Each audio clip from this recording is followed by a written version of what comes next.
Hey everyone, welcome to Glucose Guardians.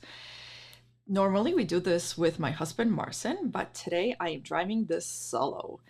We like to share with you our experiences of losing weight and getting healthier overall by intermittent fasting and decreasing your glucose sugar levels. Today I want to talk about metabolic switching.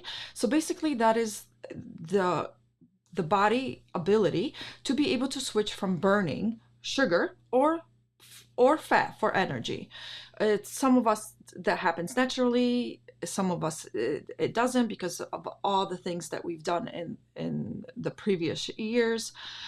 But this is good episode for those of you that feel like you need a snack every 2 hours. And if you don't eat every 2 hours, you feel sick, dizzy. When you wake up first thing in the morning, you're automatically hungry. That's this this is where your body kind of is lacking in the ability for naturally to switch into burning fat.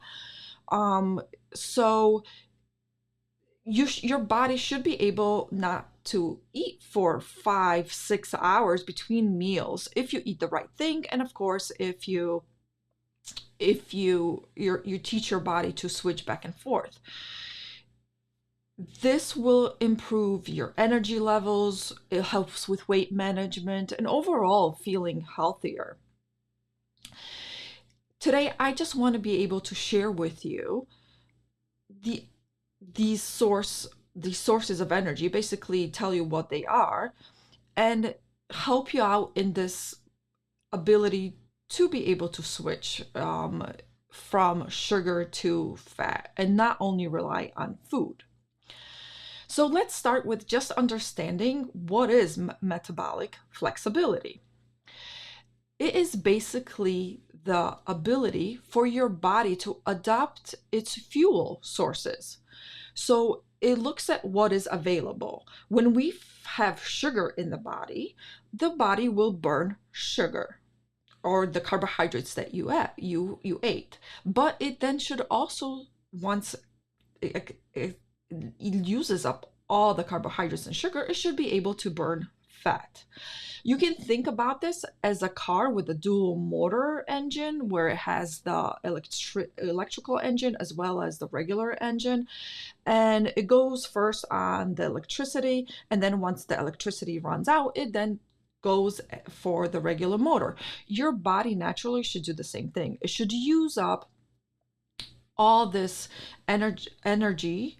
It should use up the glucose or sugar in your body for energy, and then once it's depleted and has not enough, it should naturally go into burning your fat.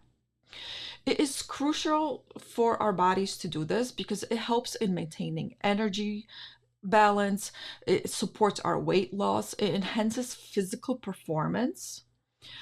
Also, if you are burning the fat in your body, you are producing ketones. And we talk about ketones all the time. Ketones, your brain loves ketones. So if you're able to do this, you will feel like this endless source of energy. We talk about it all the time. So how can I get into this metabolic switch? There's a couple ways, but first way is reducing sugar intake. We talk about this a lot. If you eat a high glucose meal with a high spike of sugar in your body, you will crash. But once you dip and crash, you then feel tired, slow, and then all of a sudden you're taking on more food. The more food you have, again, another spike, and your body's constantly receiving food.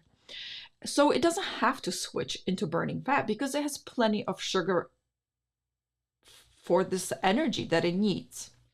So minimizing those sugar spikes will decrease your need for sugar. You will be able to not eat for a longer time with a less of a dip in that spike, causing you to be more hungry and more having more sugar cravings, and your body will naturally start burning fat. So You can do this definitely when you do eat your meals. Concentrate on the good fats like avocados, nuts, olive oils. Have that as part of your meals. Always start with your meal with the fats, the proteins. Bump up your proteins, and then some carbs. This will help you in being able to switching into this metabolic change. Welcome, Bruno. Once you're able to balance these benefits of eating the fats and the proteins, you won't be dipping back and forth, and you'll go into your ability to metabolically switch naturally. Another way to help your body in this switching is intermittent fasting. So fasting can delete sugar storage, and that's what we're looking for, to get rid of this sugar in your body, forcing the body to use fat as energy. Remember, that's a switch that we want. We want those ketones. Here's a little thing though with intermittent fasting. You need to not eat for at least 12 hours. Some people do this earlier, 8 hours or more, but naturally you are not fasting if you don't hit your 12-hour mark. So this is how we always say that if you're not fasting, if you haven't had food for less than 12 hours, then you're really not fasting. You want to have a minimum of 12 hours of not eating. There are different ways of fasting, and we have talked about them. Start with not eating for 12 hours, and then you could move on up to 16 hours of not eating to 8 hours of eating. In those phases of fasting, your body will burn fat. With burning fat, there are awesome benefits, such as your insulin sensitivity will improve. You will start burning fat, and your blood pressure goes down. There's a lot of different benefits that we talk about in different episodes. The third way to help your body with this switching is exercise. Yes, we're not talking about crazy exercise. We're talking about aerobic exercise, such as walking or cycling, and resistance training. We always keep talking about how walking is the easiest way, and some resistance training. This will enhance your body's ability to switch back and forth throughout the sources.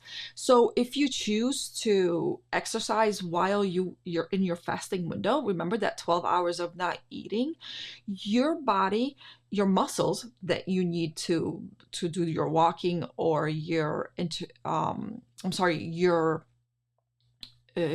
exercise or resistant training, your muscles need fuel. And since you have just used up all the sugar in your body, it will naturally go into your burning your fat to keep up with those muscles. So that's why some people choose to do these exercises first thing in the morning while they're in their fasting window. And remember, like with anything, consistency is the key.